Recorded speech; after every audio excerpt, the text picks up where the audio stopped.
Student, आज की जो हमारी वीडियो होने वाली है वो है लेक्चर नंबर 2 और basic properties of electric charge पे वीडियो होने वाली है। तो आज हमें क्या क्या टॉपिक कवर करने हैं, फर्स्ट ऑफ ऑल हम ये देख लेते हैं। तो additivity of electric charge, quantization of charge और उसके कुछ न्यूमेरिकल्स देखते हैं हम लोग। ठीक है, न्यूमेरिकल्स। तो यहाँ पे सबसे सिंपल है additivity of electric charge.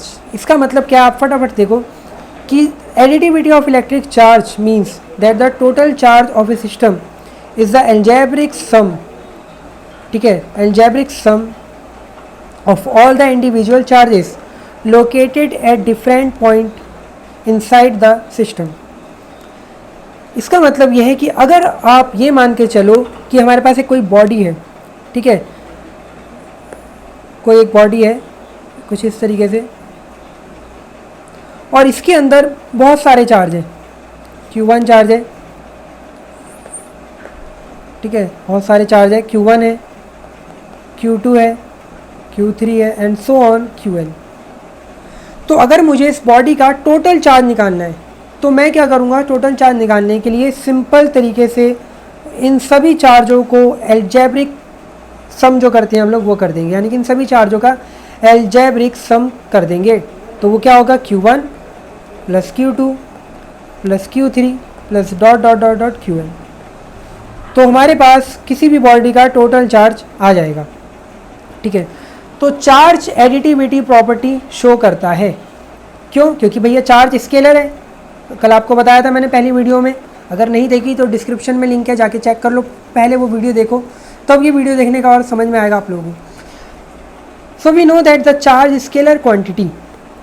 So the scalar quantity is as algebraic sum. So simple तरीके से algebraic sum कर देंगे हम लोग किसी भी बॉडी का टोटल चार्ज निकालने के लिए। एक एग्जांपल के थ्रू और समझ लेते हैं ताकि और जल्दी क्लियर हो जाए हम लोगों को। तो फटाफट एग्जांपल लेता हूँ।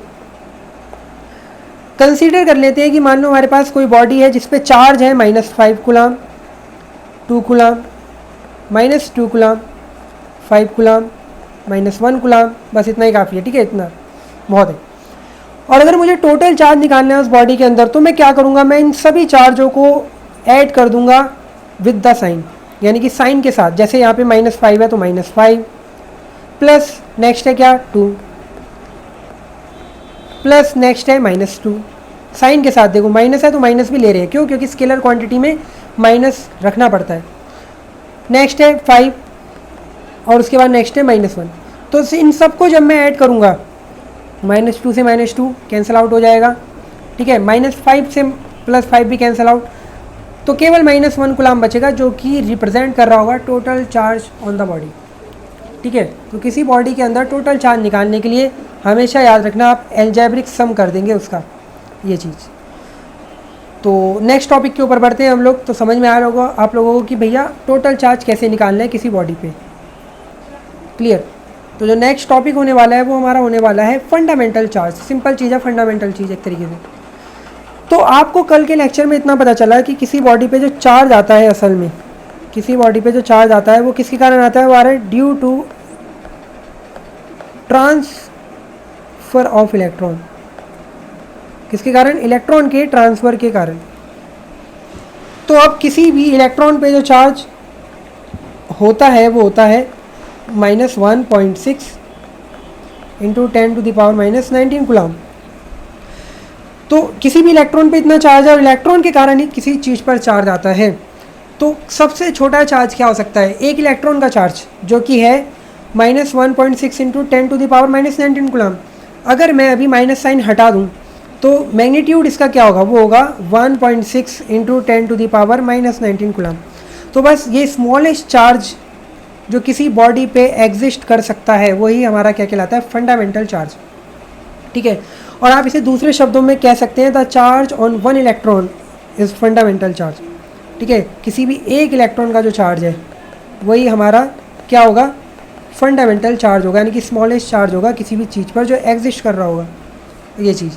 तो उसकी वैल्यू भी मैंने लिख रखी है, ये आपको याद करनी है। ई की वैल्यू 1.6 इंटू 10⁻19 कूलाम, सिंपल। ठीक है, तो ये पता चला हमें फंडामेंटल चार्ज के बारे में। अब नेक्स्ट टॉपिक हमारा इंपॉर्टेंट है क्वांटाइजेशन ऑफ चार्ज। ठीक है, इसको आप इंपॉर्टेंट लगाओ बोर्ड के पर्पज़ से भी, क्योंकि बोर्ड में बहुत इंपॉर्टेंट टॉपिक रहता है और कभी कभी न्यूमेरिकल्स भी पूछ लिए जाते हैं इस पे बेस। ठीक है, तो क्या है क्वांटाइजेशन ऑफ चार्ज, तो एक बार पढ़ लेते हैं थ्योरी ताकि पता चले। तो क्या है theory? The quantization of electric charge means that the total charge Q of a body is always an integral multiple of a basic quantum of charge E, या you can say fundamental charge, fundamental charge. मतलब ये हमसे simple language में अगर मैं बात करूँ तो ये कहना चाहता है कि किसी बॉडी पे जो चार्ज है वो एग्जिस्ट कर सकता है किस रूप में? Integral multiple of fundamental charge के रूप में। ठीक है, integral multiple of fundamental charge. अब इसका क्या मतलब होने वाला है वो मैं आपको समझाता हूँ कि असल में क्या चीज़ है, क्या बोलना चाह रहा है हमसे। तो जैसे कल के लेक्चर में हमें क्या पता चला था? कल के लेक्चर में हमें पता चला था कि किसी बॉडी पे जो चार्ज है, स्टूडेंट हम लोगों को ये पता चला पिछले लेक्चर में कि किसी बॉडी पे असल में जो चार्ज आता है वो किसके कारण आता है? वो आता है इलेक्ट्रॉन के ट्रांसफ़र के कारण, या कहो आपकी इलेक्ट्रॉन के कारण। ठीक है, तो अगर मैं आपसे कहूँ, सिंपल तरीके से बात करता हूँ कि कोई बॉडी है, मान लो ये, ठीक है, इसमें 2 इलेक्ट्रॉन आ रहे हैं। कितने इलेक्ट्रॉन आ रहे हैं? 2 इलेक्ट्रॉन, यानी कि ये 2 इलेक्ट्रॉन को गेन कर रहा है अपने पास। तो कितना चार्ज होगा इसमें? तो आप कहेंगे कि अगर 1 इलेक्ट्रॉन पे चार्ज होता है तो वो होगा माइनस का 1.6 इंटू 10⁻⁻19 कूलम। ठीक है, इतना चार्ज ये माइनस का है। तो 2 इलेक्ट्रॉन पे कितना हो जाएगा चार्ज?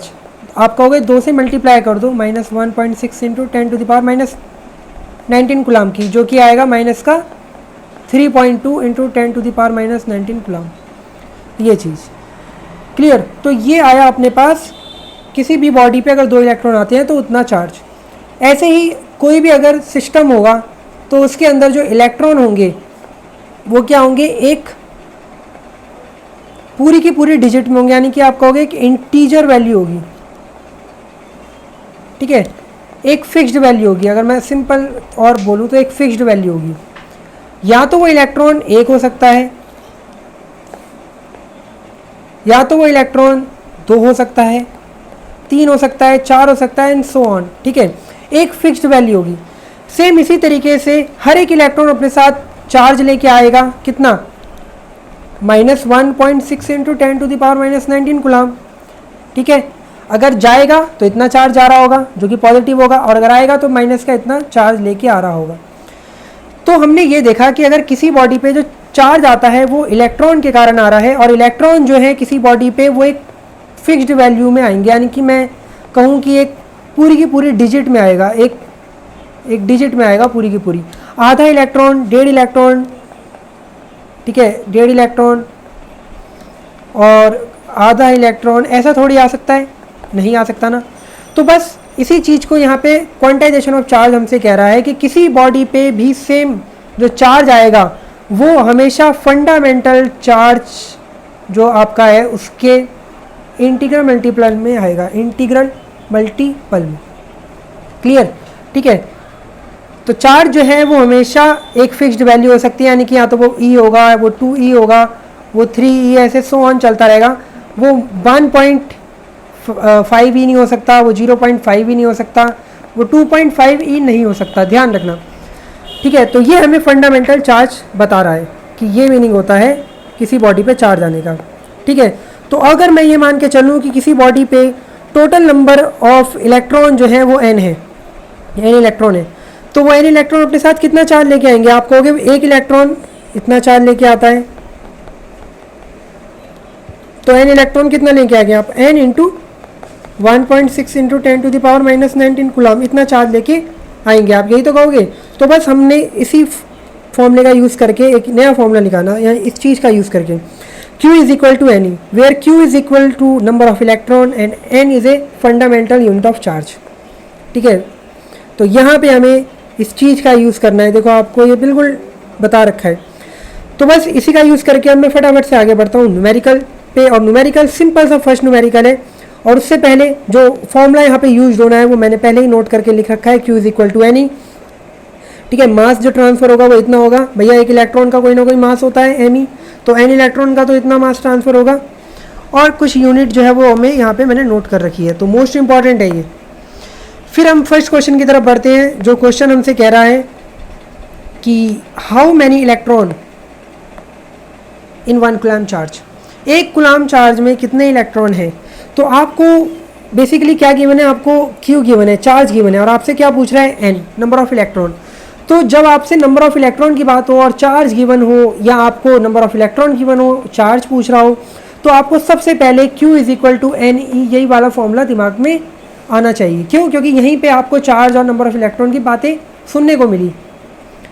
ठीक है, ऑब्वियस सी बात है कि अभी हम लोग बहुत ही सेकंड वीडियो पे हैं अपनी, तो यहाँ पे अभी हमने और कुछ तो पढ़ा नहीं है, तो यही फॉर्मूला दिमाग में आएगा। लेकिन जब आप बोर्ड में बैठोगे या आप कोई भी कंपटीशन में बैठोगे, तो वहाँ आपके दिमाग में बहुत सारे फॉर्मूले होंगे, तो कौन सा फॉर्मूला सही तरीके से यूज़ होना है वो भी हमें समझ में आना चाहिए।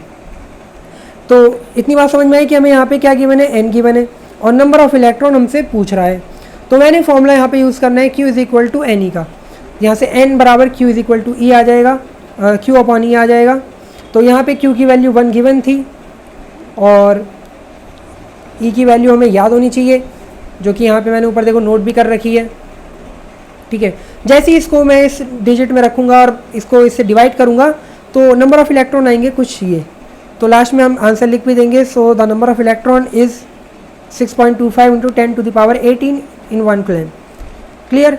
तो अब नेक्स्ट टॉपिक पे हम लोग आगे बढ़ते हैं। अपने नेक्स्ट क्वेश्चन जो है, क्वेश्चन कह रहे हैं कि a comb drawn through a person's hair on a dry day, ठीक है, causes 10⁻22 electron to leave the person's hair. ठीक है, यहाँ पे इतनी चीज़ समझो बस। ये कह रहे हैं कि कोई पर्सन है, ठीक है, वो अपने सिर में भैया कंघी कर रहा है अपनी, और जब वो कंघी करता है तो उसके सिर से 10⁻22 इलेक्ट्रॉन जो है वो हट के कहाँ पे आ जाते हैं, उसके हेयर से हट के वो स्टिक हो जाते हैं टू द कॉम्ब, यानी कि उसकी जो कंघी है उसमें आ जाते हैं वो इलेक्ट्रॉन। तो कैलकुलेट करो the charge carried by the comb. ठीक है, जैसे कल मैंने फर्स्ट वीडियो में आपको एग्जांपल के थ्रू बताया था कि जब हम कंघी को रब करते हैं अपने सिर पे, तो कुछ इलेक्ट्रॉन जो है वो ट्रांसफ़र हो जाते हैं। कुछ इलेक्ट्रॉन देखो कुछ इस तरीके से वो ट्रांसफ़र हो जाएंगे इस कंघी में, तो इस कंघी पे नेगेटिव चार्ज आ जाएगा। तो कितना चार्ज आएगा अगर इतने इलेक्ट्रॉन ट्रांसफर्ड हो गए, वो हमसे पूछ रहा है क्वेश्चन में। तो सीधी सी बात है, इलेक्ट्रॉन गिवन है, नंबर ऑफ़ इलेक्ट्रॉन यहाँ पे N, E हमें पता रहता है, हमसे चार्ज पूछ रहा है, तो Q = NE फॉर्मूले का यूज़ करके मैं फटाफट से चार्ज निकाल लूँगा। तो ये चार्ज आया, लेकिन अभी ये माइनस में होगा प्लस में होगा वो हमें बताना है। तो जैसा आप यहाँ डायग्राम में भी शो हो रहा है आपको कि इलेक्ट्रॉन जो है वो कहाँ आए, वो इलेक्ट्रॉन आए हैं इस कॉम्ब में। ठीक है, इस कॉम्ब के अंदर इलेक्ट्रॉन आए हैं, तो इलेक्ट्रॉन आएगा तो माइनस चार्ज आ रहा है इसका मतलब। ठीक है, तो as the comb has excess of electron, इसलिए charge on the comb is minus का 1.6 × 10⁻3 कूलम्ब। क्लियर? चार्ज माइनस का क्यों आया? क्योंकि यहाँ पे इलेक्ट्रॉन आए हैं। अगर वो कहता है यहाँ से इलेक्ट्रॉन गए तो मैं क्या करता, मैं प्लस चार्ज ले आता यहाँ पे। तो ये आपको याद रखना है। ठीक है, सिंपल से न्यूमेरिकल है, कोई हार्ड नहीं है, अभी बहुत सिंपल चीज़ चल रही है। इसके बाद नेक्स्ट जो है हमारा न्यूमेरिकल, वो भी अच्छा न्यूमेरिकल है। तो न्यूमेरिकल पढ़ते हैं एक बार, क्या कह रहा है numerical. If a body gives out 10⁻9 electron every second, how much time is required to get a total charge of 1 coulomb from it. यहाँ पे हमसे कह रहा है कि कोई बॉडी है, वो हमें हर एक सेकंड में, ठीक है, हर एक सेकंड में कितने इलेक्ट्रॉन दे रही है, 10⁻9 इलेक्ट्रॉन पर सेकंड। ठीक है, हर सेकंड में वो इतने इलेक्ट्रॉन हमें दे रही है। क्लियर? तो कह रहे हैं कि ऐसा करते करते में ये बताओ कि 1 कूलम्ब चार्ज वो कब एक्वायर कर लेगी, यानी कि 1 कूलम्ब चार्ज कितने टाइम पे वो उस पर आ जाएगा, उस बॉडी पे। तो सिंपल सी बात है, आपसे यहाँ पे टाइम पूछ रहा है और 1 कूलम्ब चार्ज के लिए पूछ रहा है। तो आपको नंबर ऑफ़ इलेक्ट्रॉन गिवन है, तो आप क्या निकाल सकते हैं इससे, आप अभी सिर्फ और सिर्फ चार्ज ही निकाल पा सकते हैं मतलब। ठीक है, सो हम फाइंड करेंगे what is the charge on that body. ठीक है, तो सिंपल सी बात है कि पहले गिवन लिख लेते हैं। गिवन क्या है हम लोगों को, गिवन है number of electron given out by the body in 1 second, तो 10⁻9। क्लियर? ये चीज़ हमें गिवन थी। उसके बाद हमें यहाँ पे नंबर ऑफ इलेक्ट्रॉन पता है तो मैं चार्ज निकाल सकता हूँ। तो 1 सेकंड में कितना चार्ज बॉडी दे रही होगी, अगर वो इतने इलेक्ट्रॉन भी दे रही है तो Q इक्वल टू एन से इतना चार्ज आ जाएगा। सिंपल सी बात है, n की जगह 10⁻⁹ फिट करा, ठीक है, इस तरीके से। और E की वैल्यू हमें पता ही है, तो कुछ इस तरीके से हमारे पास Q की वैल्यू आ जाएगी, ठीक है। Q की वैल्यू आ गई 1.6 इंटू 10⁻⁻10 कूलम। अब हमें एक चीज़ और देखो, समझो यहाँ पे मुझे ये पता चला कि जो बॉडी है, ठीक है, 1 सेकंड में कितना उसके अंदर चार्ज आ रहा है। यहाँ आप कहो कि 1.6, मैं इधर शो करता हूँ, नहीं तो फिर ये तो मिट जाएगा। अगर मैं इधर करूँ तो हमें पता चला कि भैया 1.6 इंटू 10⁻⁻10 कूलम चार्ज आया 1 सेकंड में, इतने सेकंड में। तो 1 कूलम, ये इतना कूलम था, तो 1 कूलम चार्ज कब आएगा? 1/1.6 इंटू 10⁻⁸ सेकंड में। तो बस वही यहाँ पे देखो मैंने लाइन लिखी हुई है, time required to get a charge of इतने कूलम, ठीक है। इतने कूलम चार्ज आने पे कितना टाइम लग जाएगा? आप क्या करोगे, आप पूरी डिजिट को, ठीक है, 1 को डिवाइड कर दोगे 1.6 इंटू 10⁻⁻10 से, तो आपके पास जो डिजिट आएगी वो कुछ ही इतना सेकंड आएगा, ठीक है। सिंपल चीज़ यहाँ पे समझ सकते हो आप कि इतना टाइम, इतने कूलम चार्ज आ रहा है 1 सेकंड में, तो 1 कूलम चार्ज कब आएगा? 1 करके कर दो बस, सिंपल ये चीज़, डिवाइड करने से सेकंड में आएगा। अब इसको हम लोग ईयर में चेंज करेंगे तो आपको पता है 1 साल के अंदर 365 डेज़ होते हैं और एक दिन के अंदर 24 आवर्स होते हैं, ठीक है, और 3600 सेकेंड। तो पूरा कन्वर्ट करेंगे ईयर में, तो इसको इससे डिवाइड कर देंगे तो लगभग 198.18 ईयर्स आएगा। तो इस तरीके से हम टाइम रिक्वायर्ड निकाल सकते हैं, ठीक है, जो उस बॉडी को 1 कूलम चार्ज एक्वायर करने में लगेगा। क्लियर? तो ये 3 न्यूमेरिकल थे, जिसमें से ये लास्ट वाला न्यूमेरिकल एनसीईआरटी का था, इंपॉर्टेंट था। तो बहुत ही सिंपल आज फिर से हमने आज जो टॉपिक है वो करे हैं। ऐसी वीडियो में हम आगे डिस्कशन करेंगे। तो अगर आपको वीडियो यहाँ तक अच्छी लग रही हो तो लाइक करना। इससे पहले की जो वीडियो है वो उसका जो लिंक है वीडियो का डिस्क्रिप्शन में मिल जाएगा, तो उसे भी ज़रूर देखें। नोट्स हैंड टू हैंड आपको मैं प्रोवाइड कर रहा हूँ बिल्कुल सही तरीके से। अगर वीडियोस अच्छी लग रही हो तो लाइक करना हमारे चैनल को। और नेक्स्ट वीडियो में हम बात करेंगे कंजर्वेशन ऑफ चार्ज की, जो कि इंपॉर्टेंट रहने वाला है कंजर्वेशन ऑफ चार्ज। इस पर 1-2 बोर्ड लेवल के न्यूमेरिकल करेंगे, ठीक है, जो आपके अच्छे हो सकते हैं, आने पेपर में आते हैं, CBSE में और आपका जो भी बोर्ड है आपका, ठीक है, उसमें। तो और एक और चीज़, कूलम्स के लॉ के ऊपर भी बात कर लेंगे हम लोग, ठीक है, कूलम्स का जो लॉ है। तो बस आपको कुछ नहीं करना, हमारी नेक्स्ट वीडियो के लिए चैनल को सब्सक्राइब कर दो ताकि अपडेट मिलती रहे न्यू वीडियो की। तो बस इसी तरीके से देखो। Thank you for watching.